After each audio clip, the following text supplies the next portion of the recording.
Cancer Healer Center, a new beginning. Mangeshkar रुग्णालयासंदर्भातील चौकशी अंती समितीचे 4 निष्कर्ष.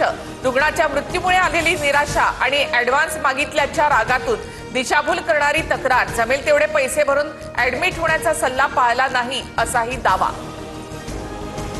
भाजप आमदार अमित गोरखे यांचे पीए सुशांत भिसे यांच्या गर्भवती पत्नीचा मृत्यू. दीनानाथ मंगेशकर रुग्णालयाने ऍडमिट करण्यासाठी 10 लाखांची मागणी केल्याचा भिसे कुटुंबियांचा आरोप. ईश्वरी भिसे मृत्यू प्रकरणानंतर सर्वपक्षीय आक्रमक. दीनानाथ मंगेशकर रुग्णालयाच्या नावाच्या पाठीला काळं फासलं. अधिकाऱ्यांवर देखील चिल्लर फेकली. मंगेशकर रुग्णालयामधील डॉक्टर सुश्रुत घैसास यांच्या खासगी रुग्णालयाची तोडफोड. गर्भवती महिलेच्या मृत्यूनंतर भाजपच्या महिला आघाडीचा आक्रमक पवित्रा. पैशांसाठी उपचारास नकार देण्यात आला होता. दीनानाथ रुग्णालयामधील घटना दुर्दैवी. दोषी असणाऱ्यांवर कायदेशीर कारवाई करणार. पुण्याचे पालकमंत्री अजित पवारांचं आश्वासन. दीनानाथ मंगेशकर रुग्णालयामधील घटनेबाबत चौकशी करण्याचे आदेश दिले. धर्मादाययुक्त रुग्णालयामध्ये आरोग्य दूत नेमणार. राज्यमंत्री माधुरी मिसाळ यांची माहिती. दीनानाथ मंगेशकर हॉस्पिटलला वार्षिक 1 पट्ट्याने राज्य सरकारकडून जमीन एवढं सगळं दिल्यावर सुद्धा हे रुग्णालय मुख्यमंत्री कार्यालयाला जुमानत नाही. जितेंद्र आव्हाडांची टीका. ईश्वरी भिसेंचा मृत्यू हा सिस्टीम अलर्ट.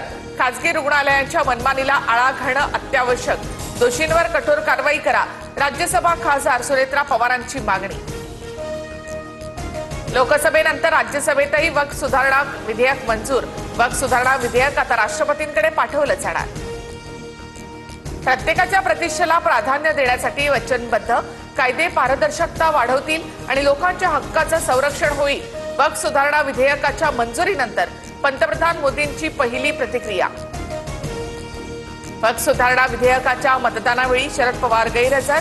शरद पवार आज मुंबईहून दिल्लीसाठी रवाना होणार अशी माहिती. खूप बदलणारे लोक मला रंग बदलले असं म्हणतात. संजय राऊतांची प्रफुल्ल पटेलांवर टीका.